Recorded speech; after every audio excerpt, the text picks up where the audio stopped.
sûr, bien sûr. On l'avait pas totalement perdu, mais on a eu beaucoup de petites chutes qui n'ont pas facilité le fonctionnement du domaine skiable. Et là, pour la première fois de la saison, on a plus de 85% du domaine ouvert, avec la quasi-totalité des appareils et la quasi-totalité des pistes. Ouais, ça a quand même bien tombé mercredi et ce jeudi ça continue. C'est de bon augure pour ce week-end. Bien sûr, effectivement, on a même pu produire un petit peu de neige de culture, ce qui nous permet de conforter le manteau. Et les prévisions sont encourageantes pour la fin de semaine, malgré tout. Il y a un petit redout, mais qui ne permettra pas qui ne devrait pas faire trop de mal. Ouais, même au mois de mars, hein, il est possible qu'il y ait quelques tombées. Bref, ça arrive un petit peu tard, c'est dommage. Quel est votre sentiment ? Effectivement, la première semaine de février a été compliquée. C'est généralement une grosse partie du chiffre d'affaires, également Noël, où on avait uniquement un petit jardin d'enfants qui était ouvert pour les cours débutants. Après, là, c'est les 2 dernières semaines de vacances. Donc rien n'est joué de toute façon. Même si la saison n'est pas formidable, de tous les cas, on fera le bilan à la fin de la saison. Mais déjà, on est content, la neige est là.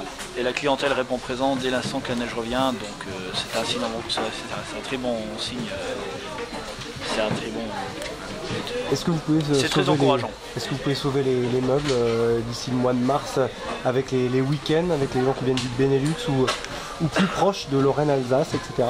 Effectivement, même quelques locaux, bien entendu. Là, nous avons fait l'effort de rester en tarif vert pour ce week-end également, pour l'instant, ce qui nous permet de proposer un tarif attractif à 20,60 € pour l'ensemble du domaine. On a jugé opportun de ne pas passer en tarif rouge pour ce week-end, ce qui nous permet d'avoir une offre attractive pour l'ensemble des gens qui sont quand même avides de ski et qui n'ont pas pu skier depuis janvier, que ce soit les locaux et même, comme vous dites, le bassin, le sillon lorrain et le Benelux. On s'est jamais vu quand même, hein, le bilan ne va pas être à la hauteur des espérances pour toutes les stations du massif. Cette année, c'est une année un peu sombre, bien entendu. Après, tous les 6 ans, on a une récurrence d'une année un peu compliquée. Hein. On l'a vu, la dernière, c'était 2013-2014 et auparavant 2006-2007. Qui avait d'ailleurs été un peu similaire. 2006-2007, on avait eu une grosse saison avant, la plus grosse de tous les temps, hein, 2006-2005 en termes d'enneigement, qui avait été suivie par une année d'autant plus compliquée.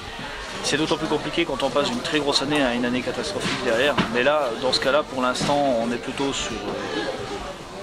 on relativise et on s'en sort un petit peu mieux qu'en 2006-2007 dans tous les cas. Donc, après, rien n'est fait, les chiffres parleront d'eux-mêmes en fin de saison et quoi qu'il advienne, on verra au fur et à mesure des conditions des semaines prochaines si on peut prolonger le plaisir. Quelle nationalité vous observez sur le domaine là? Alors cette semaine on a beaucoup de Belges parce que les Belges sont en vacances encore jusqu'à dimanche, donc encore ce week-end, donc il y a une clientèle principalement locale cette semaine encore du fait des zones de vacances. Bon, et forcément on s'oriente vers des activités toute saison, c'est ça Gérardmer, ça fait déjà 7-8 ans que c'est dans les cartons pour anticiper ce manque de neige. Exactement, c'est des activités qui sont en complément du ski pour sécuriser le chiffre d'affaires et pérenniser l'activité en dehors des 15 semaines d'hiver, on va dire. Donc on n'a qu'une quinzaine de semaines d'hiver, 16 semaines en règle générale entre mi-novembre et mi-mars, hein, quelque chose près. Donc l'intérêt c'est aussi d'utiliser les infrastructures existantes qui ne fonctionnent pas forcément l'été mais qui sont payées toute l'année en termes de charges et qui nous permettraient également de sécuriser les emplois. Donc un dossier à l'étude.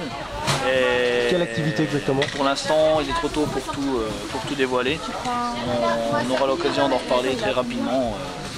À la suite de la saison, des décisions, des orientations seront prises dans les mois et les années à venir pour organiser et préparer une diversification d'activités avec bien entendu toujours une forte part de ski qui reste une activité phare. Il faut bien oublier que dans le cas de saison, il y a 4 saisons et que l'activité ski n'est pas remplaçable à court terme, à très court terme. Il est improbable de pouvoir oublier le ski. Mais par contre, on est bien d'accord que ça passera par une transition avec différentes diversifications et d'activités qui restent en complément et qui vont permettre notamment de sécuriser également l'activité ski. Comme le VTT, etc., trottinette, etc. Entre autres. Voilà, on a fait quelques tests également cet hiver en décembre également. un petit peu au pied levé par rapport aux conditions, parce que ce n'était pas forcément prévu au départ. Donc on a eu l'occasion de proposer différentes activités aux clients, à la clientèle, encore même la semaine dernière, hein, jusqu'à mardi, et qui nous permettent de travailler avec différents sociopros, de faire des tests également, et c'est de bon augure pour la suite. Ces tests ont été très encourageants.